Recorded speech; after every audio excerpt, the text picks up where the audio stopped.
Hello friends, super magic રસોઈમાં મિત્રો હું આપનું સ્વાગત કરું છું। આજે હું ચૂરમાના લાડુની રેસીપી તમારી સાથે શેર કરું છું, જે લોટ બાંધવાની કે મુઠિયા વાળવાની કે તળવાની ઝંઝટ વગર, ભાખરી બનાવવાની પણ ઝંઝટ વગર, અને આપણે લાડવાનું ભૂકો જે છે એ મિક્સર જારમાં ગ્રાઇન્ડ કે ચાયણામાં ચાળવાની વગર, કોઈ પણ જાતની ઝંઝટ વગર આ લાડુ બનાવું છું મિત્રો।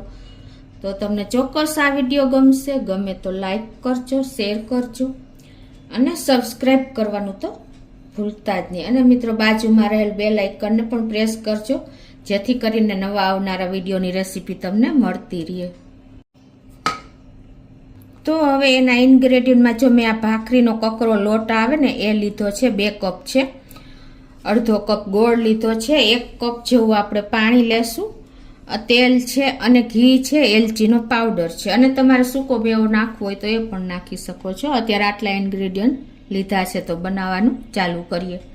તો મિત્રો જો આ ભાખરીનો 2 કપ કકરો લોટ છે, આપણે જે લાડુ બનાવવા માટે વાપરીએ છીએ એ, અને એની સામે આપણે 2 કપ સામે 1 કપ આપણે પાણી લેશું। પરફેક્ટ મેજરમેન્ટ સાથે જ હું તમને આ રેસીપી બતાવું છું। તો 1 કપ પાણી નાખ્યું અને એમાં આપણે 4 ટેબલ સ્પૂન તેલ નાખશું। મિત્રો આ બિગનર્સ માટે એકદમ ઈઝી લાડુ છે, એ લોકો પણ બનાવી શકશે, કેમ કે આમાં કોઈ પણ જાતની ઝંઝટ વગર, ટાઈમ બગાડ્યા વગર, સહેલાઈથી એકદમ ટેસ્ટી અને એકદમ ડિલિશિયસ એવા લાડુ આપણા તૈયાર થશે। તો હવે આપણે પાણીમાં તેલ નાખી દીધું છે, અને હવે આને આપણે થોડુંક ગરમ થાય ને એવું કરે ને એટલું આપણે ગરમ કરી લેશું।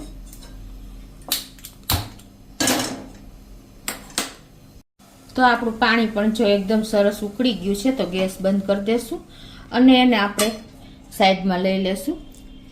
અને હવે આ તેલ અને પાણી જે આપણે ઉકાળ્યું છે ને એમાં જ આપણે આ 2 કપ જે કકરો લોટ લીધો છે ને એ નાખી દેવાનો છે,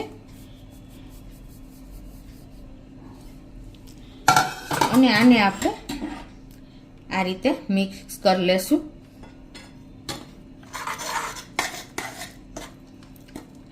મિત્રો આ લાડુ ઓછા ટાઈમમાં ને જલ્દી બની જાય છે, અને પણ આ આપણે દાદી નાની વખતની રેસીપી છે, જે તમે ક્યારેય નહીં બનાવ્યા હોય।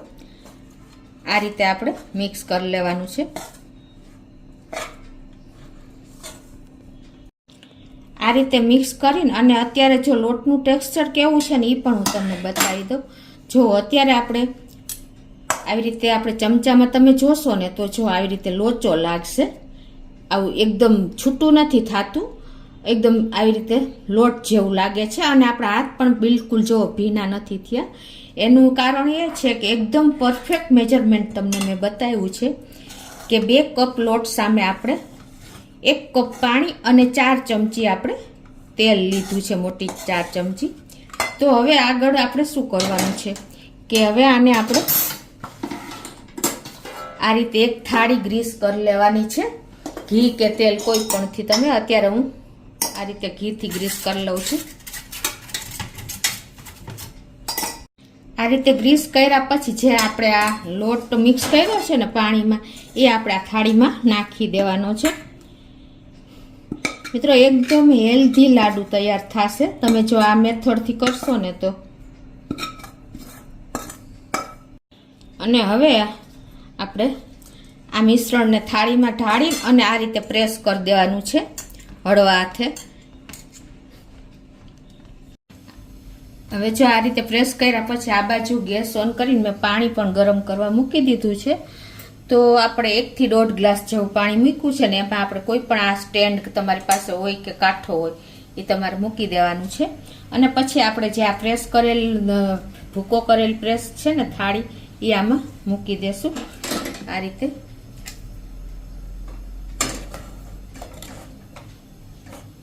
અને એના ઉપરથી આપણે આ રીતે ઢાંકી દેશું, જેથી કરીને સ્ટીમના ટીપા આપણી ઉપર ના પડે, અને એની ઉપર આપણે આ રીતે ઢાંકીને અને આને આપણે 15 થી 17 મિનિટે મીડિયમ ફ્લેમ ઉપર સ્ટીમ થવા દેશું। અને મિત્રો વચ્ચે તમારે 12 મિનિટ એમ ચેક કરી લેવાનું, જો આપણે તૈયાર થઈ ગયું છે કે નહીં. અને આનું એકદમ સ્ટીમ થવાનું બીજું કારણ એ છે કે તમારા ગેસની ફ્લેમ ઉપર અને તમે જે આપણે ભૂકો આપણે થાળીમાં નાખ્યો છે ને, જે બેજ, એ કેટલું જાડું પાથર્યું છે ને એના ઉપર તમારો ટાઈમ રહે છે. અત્યારે હું 15 થી 17 મિનિટ પછી તમને બતાવું. તો મિત્રો 15 મિનિટ જેવું થયું છે અને આપણે ચેક કરી લઈએ કે તૈયાર થયું છે કે નહીં.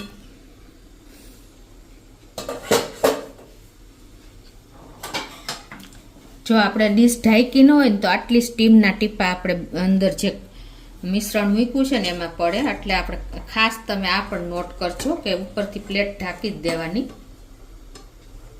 પછી આ રીતે કેર કરીને તમારે લેવાનું છે. અને હવે આપણે આ રીતે ચમચો લગાવીને અને જોઈ લેવાનું છે કે આપણું બેજ તૈયાર થયું છે કે નહીં. અને આપણે થોડીક વાર અમથું 30 સેકન્ડ ઠંડુ થવા દેશું, પછી તમને બતાવું. ના, ચેક કરીને એટલી વાર આપણે ગેસની ફ્લેમ એકદમ સ્લો કરી નાખશું. તો મિત્રો જો 30 સેકન્ડ થઈ ગયા અને એકદમ જો ઠંડુ થઈ ગયું છે. તો આપણે જુઓ અત્યારે એનું ટેક્સચર જુઓ, એકદમ ભૂકો ભૂકો થઈ જાય. તમને ખ્યાલ આવી જાય છે. જો મેં તમને પહેલાં આપણે કૂક કર્યા પહેલાં બતાવ્યું હતું ત્યારે લોચો લાગતું હતું લોટ જેવું, અને અત્યારે એકદમ જો ભૂકા ટાઈપનું ટેક્સચર આવી ગયું છે. તો હવે આપણે પરફેક્ટ કૂક થઈ ગયું છે. તો હવે આપણે એને નીચે લઈ લેશું પ્લેટને અને ગેસની ફ્લેમ બંધ કરી દેશું.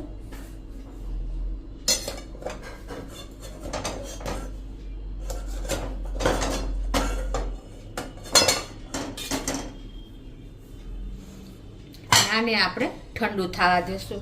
અને એ ઠંડુ થાય છે ને ત્યાં મિત્રો આપણે આ જાયફળ અને એલચી છે, 3 એલચી ને 1 ટુકડો જાયફળનો નાનો એવો લીધો છે, એનો આપણે પાવડર બનાવી લેશું. તો આ રીતે જો આપણે જાયફળ અને એલચીનો ભૂકો કરી લીધો છે અને આપણે થોડી એવી કિસમિસ પણ લીધી છે અને થોડા એવા બદામના કટકા પણ નાખી દેશું. તો હવે આ બાજુ આપણું મિશ્રણ જોઈ લઈએ. ઠંડુ થઈ ગયું છે.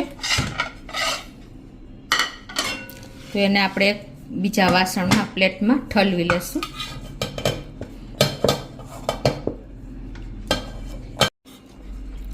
આ રીતે જો આપણે એકદમ સરસ કૂક થઈ ગયું છે ને, એટલે આપણી થાળીને પણ જો એકદમ ક્લીન જ આવી છે. જો તમને ખ્યાલ આવી જતો હશે, ભભરું એકદમ થઈ ગયું છે. તો હવે એને આપણે આ રીતે હાથેથી જ ભૂકો કરી લેશું. જો મિત્રો એકદમ ભૂકો પણ તમને મેં બતાવ્યો એ રીતે થઈ જાય છે. તો આ રીતે જો આપણે હાથેથી જ આ સરસ ભૂકો થઈ ગયો છે. મને ચાળવાની જરૂર નથી લાગતી. તમારે ચાળવું હોય તો તમે ચાળી શકો છો. જુઓ મિક્સરમાં પણ આવો ભૂકો સરસ નથી થતો, તમને ખ્યાલ આવી જતો હશે. જુઓ તો આ રીતે આપણે સરસ તૈયાર થઈ ગયો છે. તો આ બાજુ આપણે ગેસ ઓન કરીને અને એક પેનમાં આપણે 1 ટેબલ સ્પૂન જેવું ઘી મૂકી દેશું. તમારે જો વધારે ઘી મૂકવું હોય તો તમે વધારે પણ મૂકી શકો છો. અને આમાં આપણે હવે ગોળનો મેલ્ટ કરી લેશું.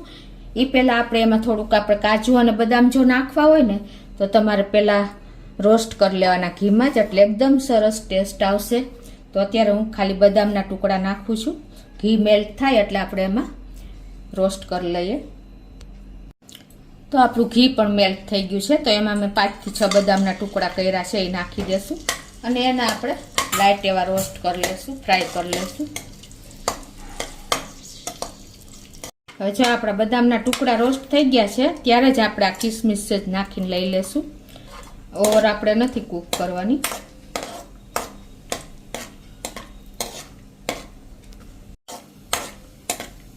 તો હવે એને આપણે એક પ્લેટમાં લઈ લેશું. આપણા રેડી થઈ ગયા છે.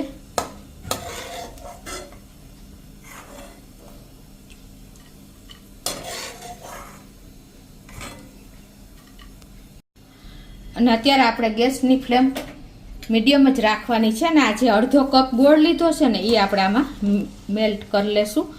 આપણે મેં તમને પરફેક્ટ મેજરમેન્ટ બતાવ્યું છે. જો તમને વધારે ગળ્યું ખાવું હોય તો થોડો ગોળ વધારે એડ કરી શકો છો. આને આપણે પાયો નથી લેવાનો. જો તમે પાયો લેશો ને તો તમારો લાડુ એકદમ ખેંચાઈ જશે, સોફ્ટ નહીં થાય. એટલે ખાસ તમે આ પણ નોટ કરજો. આ રીતે આપણે ખાલી ઘીમાં મેલ્ટ જ કરવાનો છે. એટલી જ વાર ગેસ ઉપર રાખવાનું છે. તો જો આપણો ગોળ પણ મેલ્ટ થઈ ગયો છે, તમને ખ્યાલ આવી જતો હશે. હવે આપણે ગેસ બંધ કરીને અને આને આપણે નીચે લઈ લેશું. અને હવે આપણે આમાં જ આ ભૂકો જે સ્ટીમ કરીને કર્યો છે તૈયાર એ નાખી દેશું.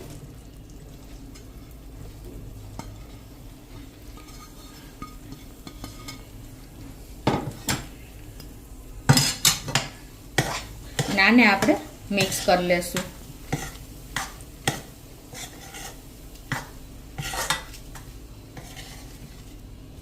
આ રીતે જો આપણે સરસ ગોળ ઘીના મેલ્ટ કરેલા મિક્સરમાં આપણે મિક્સ કરી દીધું છે. અને હવે એમાં આપણે આ જે એલચીનો, જાયફળનો અને જે કાજુ બદામ મિક્સ કર્યા છે ને એ નાખી દેશું. આ બિલકુલ ઓપ્શનલ છે, તમારે નાખવું હોય તો નાખી શકો છો. અને એને પણ આપણે આ રીતે મિક્સ કરી લેશું. હવે જો પરફેક્ટ આપણે મિક્સ થઈ ગયું છે તો હવે આના આપણે લાડુ વાળી લેશું. તો તમે જે સાઈઝના લાડુ વાળવા હોય એ રીતે તમે તૈયાર કરી શકો છો. આ રીતે મિત્રો એકદમ યુનિક રેસીપી છે આ. તમે આ રીતે તો ક્યારેય બનાવ્યા જ નહીં હોય, તમે ચોક્કસ એક વખત આ રીતે ટ્રાય કરજો. અને ઉપરથી આપણે આ રીતે ખસખસ પણ સેજ લગાવી દેશું. તમારે અંદર નાખવા હોય તોય પણ નાખી શકો છો.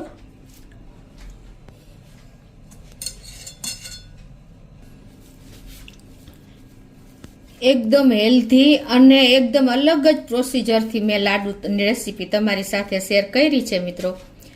અને આ રીતે તમે બનાવશો ને, તમારે તરવાની કે લોટ બાંધવાની કે ભાખરી બનાવવાની કે મુઠિયા વાળવાની કે ચાળવાની કે મિક્સરમાં કાઢવાની કોઈ ઝંઝટ નહીં રહે મિત્રો. અને ઓછા ટાઈમમાં ઇઝીલી તમારા લાડવા તૈયાર થઈ જશે.